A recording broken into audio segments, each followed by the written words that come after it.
What up and good morning, Trill Peeps. My name's Joey Guzzi, and welcome to the first installment of Cup of Joe. I'm a licensed clinical social worker here in the state of Florida for the past 25 years.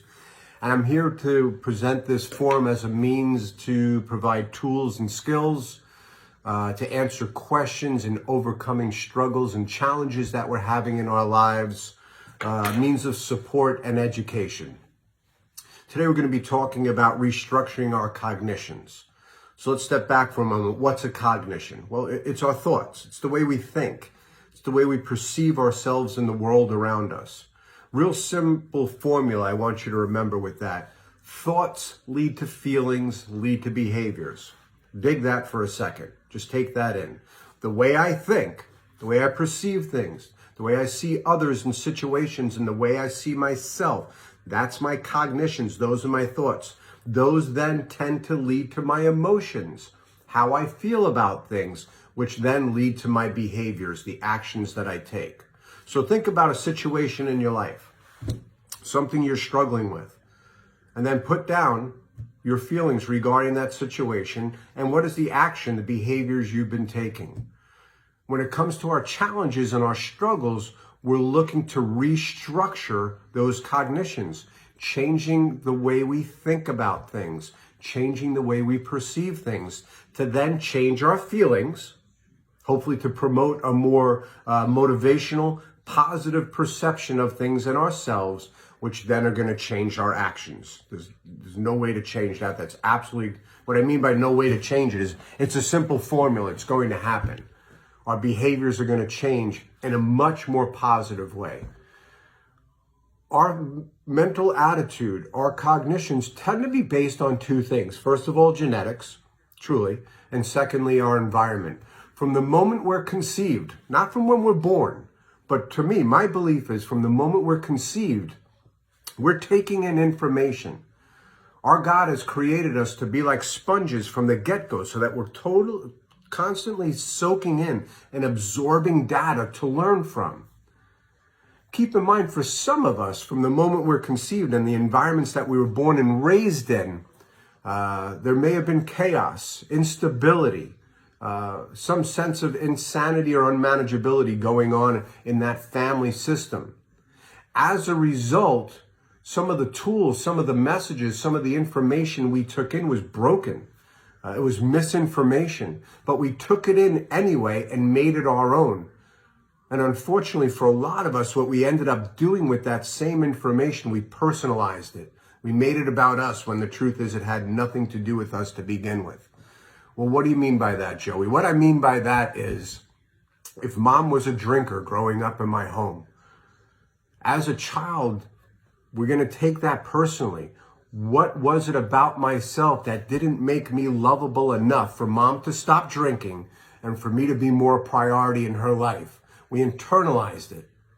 That sets the stage for us in later developmental stages throughout our lives towards being insecure in relationships, to over-personalizing messages from others.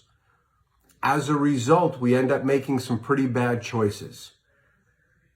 I mean, think about, for some of you now, if in relationships with others, you tend to base on somebody's facial expression or the tone of their voice, your immediate thought is, uh-oh, what did I do wrong? For some reason, I've contributed to this unhappiness or discontent or whatever it is I'm perceiving about somebody else, that it's my fault, I blame myself. And that thinking then, what comes after that are our emotions of anxiety, worry, and guilt. This is just an example. The behaviors or actions that follow it tends to be isolation. I withdraw from people, or I caretake. I overdo taking care of others.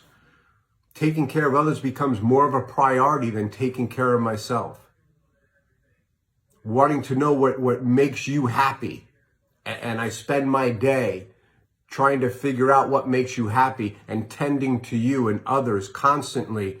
That's then going to abandon myself. I am then going to go without needs. I'm going to be left very frustrated and tired and overwhelmed by the end of the day because I'm neglecting myself as a result of that. So what we want to be doing is continuing to change our thoughts. So here's a little assignment I can give you. This is called Rational Emotive Behavioral Therapy, REBT. This is nothing you need to know about. You're not going to be quizzed on this. So if you take a piece of paper and hold it up like this, if you got a pen or pencil, up here in this top left corner, I think it's top left. Top left corner, you're going to write the letter A, a capital A. And underneath that, you're going to write activating event. With me so far? Then you're going to draw a line across the top of the paper with an arrow to the center of the page. You're going to write the letter B. And underneath that, you're going to write the word beliefs. Coming across still the top of the page with an arrow to the capital letter C. And we're going to write the word consequences. Okay? Come back to the middle of your page and arrow down to about midway down. Letter D, disputes. DISPUTES. Okay, so this is your homework assignment. This is what I want you working on. You're going to identify what's the activating event. What it is that you have going on in your life. Maybe a goal you're trying to achieve, or a relationship that you're beginning, or an employment opportunity, or your role as a parent, or your role as a child. Whatever the specific event is, I'm going on an interview for a job. Let's give an example. That's it. Okay. That's your activating event. It's a real event. The beliefs are B, what you're going to write under there are all the thoughts that follow. I'm not a good employee. I'll never be able to abide by the rules. The job doesn't pay enough. I'm worth more than, whatever those irrational beliefs, those old tapes that come into play, write them all down. Those are the beliefs that we have about the activating event. They tend to not be based on reality. So be cool with this. Be patient, okay? So you're going to write all that stuff down. And then over here under C, you're going to put the consequences. Well, what are the consequences of me buying into the beliefs, the old tapes, that I'm not worthy or unlovable or undeserving, or I don't have the skills or tools, or I won't be able to handle it? Write down all the consequences. Well, I'll have financial stress. I won't sleep. I'll get away from exercise. I'll overeat. I'll smoke more. My spouse will be unhappy with me. Just write all the consequences of that thinking, what will happen, okay? And then here under D, the disputes. This is your reality, okay? This is what we're working on right here. This is the core of our reality, that for whatever reasons, what's happened in our lives before, buried underneath all this rubble, all these layers of lies and self-medicating and acting out and problems, buried underneath that is our truth. And we want to get back to that. And for some of us, we've never been in touch with it. For some of us, we've had moments in our lives when we've been in touch with it, but it's been for fleeting moments. We want to get back to that reality. And back to the reality, those realistic thoughts are, I am a good mom, or I am a good dad. I am a child of God, or Buddha, or L. Ron Hubbard, or whatever and I'm not here to debate your faith or lack of faith. That's not what this is about. Or I do have tools. I am worthy. I am lovable. Come up with specific finite examples in your life that reflect positivity back. Because this is what we're wanting to do. We're wanting to inject a sense of success back into our lives. Because with these disputes, although you may not buy into them today, over time you will. And we're going to shrink the beliefs. We're not going to totally be able to ameliorate them or get rid of them altogether, but we want to be shrinking the irrational beliefs, the lies. We want them to get smaller over time by buying into this new way of living, being positive, being kind to ourselves. Okay?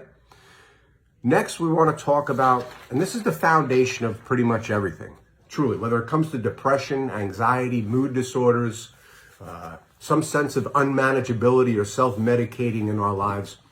We want to get back to self-care. For one reason or another, whether it's jobs, relationships, children, cleaning the house, finances, boom, boom, you know, I don't need to tell you. We get further and further away from ourselves. We get more and more disengaged from ourselves, mentally, emotionally, and behaviorally. So we want to make sure each day, and this is a commitment, but every day, We're getting back to ourselves with that self-care. Making your bed, cleaning your rooms, making sure you have a tidy home, being well-groomed and well-shaved, wearing deodorant, brushing my teeth, taking a shower, wearing fresh laundered clothes. Those things matter, believe it or not. You may say, that's just image stuff. No, it's not. We want to get back to treating ourselves with love and respect and dignity. This is, again, the foundation. These are the beginning steps to start loving and treating myself differently. Maybe different than I've ever been treated before in my life, and it's going to start with me. Self-care also includes my diet, what I eat, how often I eat. Me personally, I tend to eat 4, 5, 6 small meals a day. Very healthy diet. I want to make sure what I'm putting inside of me gives me the best opportunity to be patient and loving and kind and understanding and being on my game every day. I've got 2 kids, so I want to make sure I'm aware of what's going on. I'm in tune with things, and I'm not necessarily always coming from such an emotional place. They need that from me. They need that patience and guidance from me. So diet's important. Exercise. I know for some of you, you may have physical limitations and disabilities, and I dig that. I get it. But find some part of your body, something, even if it's just breathing, isometric, stretching. It's so important. Get up off that couch or whatever is doing. And initially make it 10 or 15 minutes a day, but start making a commitment. Exercise is so important. It rejuvenates us in ways that, the chemicals that are then fed to the brain through rigorous exercise, it fights off depression and anxiety. And remember, with depression and anxiety, it's constantly finding ways to get back in and grab a foothold, okay? Being lacking hygiene in your life and lacking in a healthy, appropriate diet, isolating, those types of behaviors, that's like your mood disorder, your depression and anxiety in the gym pumping iron. It wants you to be dormant.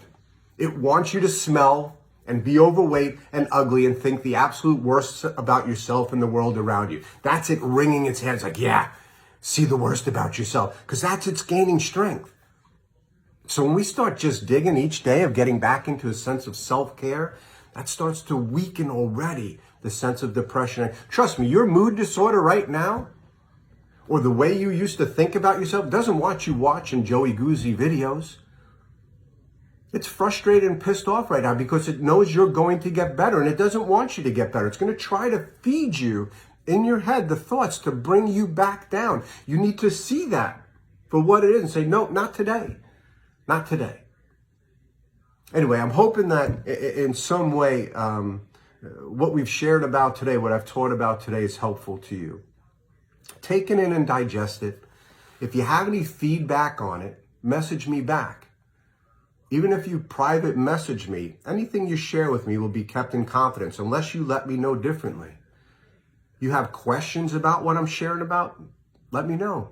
Blow up my Facebook profile, whatever it is. I'm here to answer them.